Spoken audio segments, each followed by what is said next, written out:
हरे कृष्णा। आप कैसे हैं आप सभी? तो चलिए अम्मा को सुनाते हैं भगवत गीता। और आज है एकादशी, तो आज में एकादशी है आंवला की एकादशी। तो अम्मा को मैं भगवत गीता सुनाने के बाद आंवला की एकादशी व्रत कथा भी सुनाऊंगी। और आप सभी भी ध्यान से सुनिएगा कि गीता के बाद एकादशी व्रत कथा भी सुनिएगा। अगर आप सभी ने नहीं सुनी है अभी तक तो ये मैं आप सभी को बता दूं कि अगर हम एकादशी व्रत रहते हैं तो एकादशी व्रत की कथा भी जरूर सुननी चाहिए, जो कि मैं आप सभी को सुनाऊंगी। अगर आप सभी ने सुन ली है तब भी रिपीट कर सकते हैं, सुन सकते हैं फिर से। तो चलिए। जय श्री कृष्ण चैतन्य प्रभु नित्यानंद श्री अद्वैत गदाधर शिवासादि गौर भक्ति वृंद। हरे कृष्ण कृष्ण कृष्ण हरे हरे, हरे राम राम राम हरे हरे। तो कल मैंने एक और दो, कल तो मैंने सुनाई ही नहीं थी, कल से पहले जब सुनाई थी तब एक और दो अध्याय एक और दो श्लोक कंप्लीट कराए थे मैंने। नहीं, कल नहीं सुनाई थी। तो आज मैं तीसरा श्लोक सुनाऊंगी अध्याय 18 के। अध्याय 18 मैंने परसों शुरू कर दिया था, इसका एक और दो श्लोक हो चुका है, अब इसका है श्लोक 3। तो तीसरा श्लोक में है त्याज्यम दोष बदित्य के कर्म प्राहुर्म निशीर्ण यज्ञ दान तपा कर्म न त्याज्य मिति चापरे। तो इसका अर्थ है कि कुछ विद्वान घोषित करते हैं कि समस्त प्रकार के सकाम कर्मों को दोषपूर्ण समझकर त्याग देना चाहिए, किंतु अन्य विद्वान मानते हैं कि यज्ञ दान तथा तपस्या के कर्मों को कभी नहीं त्यागना चाहिए। इसका तात्पर्य है कि वैदिक साहित्य में ऐसे अनेक कर्म हैं जिनके विषय में मतभेद है। कि उदाहरणार्थ यह कहा जाता है कि यज्ञ में पशु मारा जा सकता है, फिर भी कुछ का मत है कि पशु हत्या पूर्णतः निषिद्ध है। यद्यपि वैदिक साहित्य में पशुवध की संस्तुति हुई है, लेकिन पशु को मारा गया नहीं माना जाता। यह बलि पशु को नवीन जीवन प्रदान करने के लिए होती है। कभी कभी यज्ञ में मारे गए पशु को नवीन पशु जीवन प्राप्त होता है, तो कभी वह पशु तत्क्षण मनुष्य योनि को प्राप्त हो जाता है। लेकिन इस संबंध में मनीषियों में मतभेद है कि कुछ का कहना है कि पशु हत्या नहीं की जानी चाहिए और कुछ कहते हैं कि विशेष यज्ञ बलि के लिए यह शुभ है। अब यज्ञ कर्म विषयक विभिन्न मतों का स्पष्टीकरण भगवान स्वयं कर रहे हैं। तो इसका श्लोक नंबर 4 है कि निश्चयम शृणु में तत्र त्यागे भरत सत्तम त्यागो ही पुरुष व्याघ्र त्रिविधा संप्रकीर्तितः। इसका अर्थ है, हे भरत श्रेष्ठ, अब त्याग के विषय में मेरा निर्णय सुनो। हे नरसार्दुल, शास्त्रों में त्याग 3 तरह का बताया गया है। इसका तात्पर्य है कि यद्यपि त्याग के विषय में विभिन्न प्रकार के मत हैं, लेकिन परम पुरुष श्री कृष्ण अपना निर्णय दे रहे हैं जिसे अंतिम माना जाना चाहिए। निसंदेह सारे वेद भगवान द्वारा प्रदत्त विभिन्न विधान नियम हैं। यहाँ पर भगवान साक्षात उपस्थित हैं, अतएव उनके वचनों को अंतिम मान लेना चाहिए। भगवान कहते हैं भौतिक प्रकृति के 3 गुणों में से जिस गुण में त्याग किया जाता है उसी के अनुसार त्याग का प्रकार समझना चाहिए। तो देखिए, ये तीसरा और चौथा श्लोक यहीं तक है और मैं आज आपको 2 श्लोक ही सुनाऊंगी, क्योंकि अभी मुझे भगवत गीता भी सुनानी है। भगवत गीता तो मैंने सुनाई थी, इसके 2 श्लोक। हाँ, अब मैं आप सभी को सुनाऊंगी एकादशी व्रत कथा।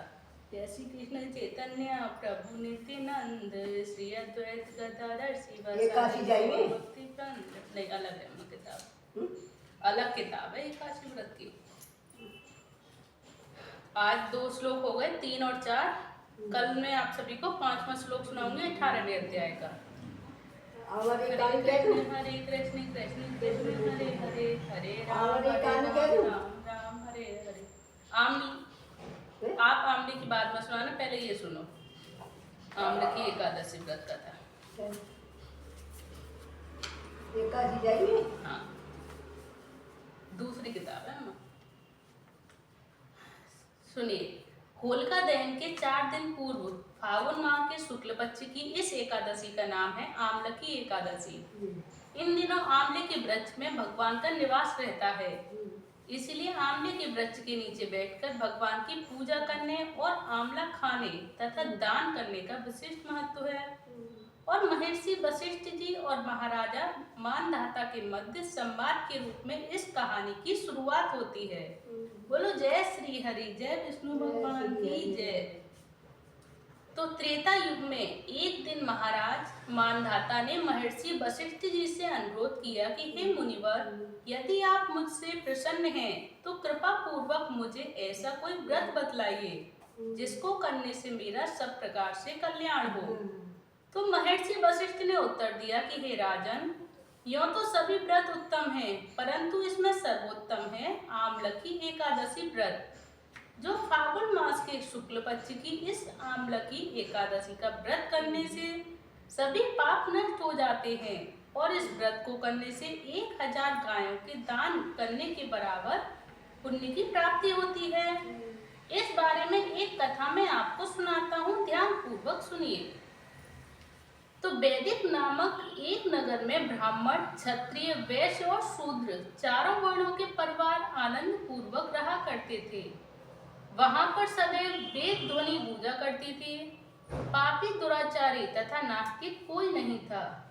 उस नगर में चैत्र रथ नाम का चंद्रवंशी राजा राज्य करता था और सभी नगरवासी भगवान विष्णु के परम भक्त थे और सभी नियम पूर्वक एकादशियों का व्रत किया करते थे। प्रत्येक वर्ष के समान फागुन मास के शुक्ल पक्ष की आमलकी एकादशी आई। उस दिन राजा, प्रजा तथा बाल बच्चों, वृद्ध सबने हर्ष पूर्वक व्रत किया और राजा अपनी प्रजा के साथ मंदिर में जाकर कुंभ स्थापित करके धूप, दीप, नैवेद्य, पंचरत्न आदि से धात्री, यानी कि धात्री आंवले को बोला जाता है, आंवले का पूजन करके इस प्रकार स्तुति करने लगा कि हे धात्री, आप ब्रह्मा जी द्वारा उत्पन्न हुए हो और समस्त पापों का नाश करने वाले हो, अतः आपको नमस्कार है। अब आप मेरा अर्घ स्वीकार करें। आप श्री रामचंद्र जी द्वारा सम्मानित हो, तो मैं आपसे प्रार्थना करता हूँ कि आप मेरे समस्त पापों को समूल नष्ट करें। और मंदिर में सबने रात्रि को जागरण किया। रात के समय वहां एक बहेलिया आया जो अत्यंत पापी और दुराचारी था और वह अपने कुटुंब का पालन जीव हिंसा करके किया करता था। उस दिन उसे कोई शिकार भी नहीं मिला था, अतः निराहार ही उसे रहना पड़ा और भूख तथा प्यास से अत्यंत व्याकुल वह बहेलिया मंदिर के एक कोने में बैठ गया और विष्णु भगवान तथा एकादशी महात्म्य की कथा सुनने लगा। इस प्रकार अन्य मनुष्यों की भांति उसने भी सारी रात जागकर बिता दी। प्रातःकाल घर आकर उसने भोजन किया और कुछ समय बाद ही बहेलिया की मृत्यु हो गई। और आमलकी एकादशी का व्रत व जागरण करने के कारण अगले जन्म में उस बहेलिया ने राजा विदुरथ के घर में जन्म लिया, जिसका नाम वसुरथ रखा गया। और युवा होने पर वह चतुरंगिनी सेना तथा धन धान्य से युक्त होकर 10,000 ग्रामों का पालन करने लगा। वह तेज में सूर्य के समान, कांति में चंद्रमा के समान, वीरता में भगवान विष्णु के समान और क्षमा में पृथ्वी के समान था। वह अत्यंत धार्मिक, सत्यवादी, कर्मवीर एवं विष्णु भक्त राजा बना और प्रजा का समान भाव से पालन, यज्ञ करना तथा दान देना उसका नित्य का कर्तव्य था। एक दिन राजा वसुरथ शिकार खेलने के लिए वन गया, तो देव योग से वह मार्ग भूल गया और रात्रि हो जाने पर उसी वन में एक वृक्ष के नीचे सो गया। और थोड़ी देर बाद ही पहाड़ी म्लेच्छ वहां आए और राजा को अकेला देखकर मारो मारो की आवाज लगाते हुए वसुरथ की ओर दौड़े। तो वे म्लेच्छ कहने लगे कि इसी दुष्ट राजा ने हमारे माता पिता, पुत्र पौत्र आदि अनेक संबंधियों को मारा है तथा देश से निकाल दिया है, अतएव इसको अवश्य मारना चाहिए। ऐसा कहकर वे म्लेच्छ अस्त्रों का प्रहार करने लगे और अनेक अस्त्र शस्त्र राजा के शरीर पर गिरते ही नष्ट हो जाते और उनका बाल पुष्पों के समान प्रतीत होता। अब उन म्लेच्छों के अस्त्र शस्त्र उल्टा उन्हीं पर प्रहार करने लगे, जिससे वे घायल होने लगे। इसी समय राजा को भी मूर्छा आ गई। उस समय राजा के शरीर से एक दिव्य स्त्री उत्पन्न हुई।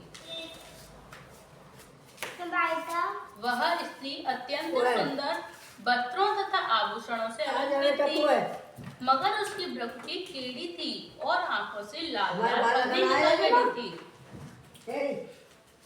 और वह स्त्री म्लेच्छों को मारने लगी और थोड़ी ही देर में उसने सब म्लेच्छों को काल की गाल में पहुंचा दिया। और जब राजा सोकर उठा तो इन म्लेच्छों को मरा हुआ देखकर सोचने लगा कि इन शत्रुओं को किसने मारा है। वह ऐसा विचार कर ही रहा था कि तभी आकाशवाणी हुई कि हे राजा, इस संसार में विष्णु भगवान के अतिरिक्त कौन तेरी सहायता कर सकता है। इस आकाशवाणी को सुनकर राजा अपने नगर को चला आया और सुखपूर्वक राज्य करने लगा। और महर्षि वशिष्ठ जी आगे बोले, हे राजन, यह आमलकी एकादशी के व्रत का प्रभाव था। जो मनुष्य इस आमलकी एकादशी का व्रत करते हैं वे सभी कार्यों में सफल होकर अंत में विष्णु लोक को प्राप्त होते हैं। जय श्री हरि, जय विष्णु भगवान। तो ये है आमलकी एकादशी जो मैंने आप सभी के लिए शेयर की है, सुनाई है। ये आज के दिन सुनी जाती है। मैं आप सभी से कहूंगी जो व्रत रहे हैं वो तो जरूर से जरूर सुने, और जो व्रत ना भी रहे हो उनको भी सुननी चाहिए, जिससे कि एकादशी का फल भी प्राप्त हो। बच्चे भी आ चुके हैं ट्यूशन के, अब मैं इनको ट्यूशन भी पढ़ाऊंगी। हाँ अम्मा, क्या बोल रही है? तो नहीं बोल रहे, रहने दो, बच्चे तो हैं ना नीचे। बच्चों आप उस पे रुको, फर्श पे छा दो, फर्श पे बैठना। तो चलिए अब मैं बच्चों को पढ़ाती हूँ। अम्मा अब मैं बच्चों को पढ़ा दूँ। कथा तो हो ही गई एकादशी की।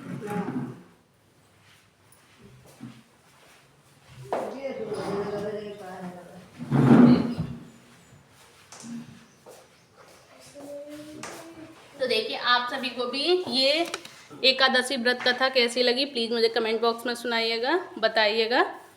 और ये जो अब मैं ट्यूशन क्लास लूँगी बच्चों की, और जो भगवद गीता में मैंने तीसरा श्लोक और चौथा श्लोक आप सभी के लिए शेयर किया और उसका अर्थ बताया आप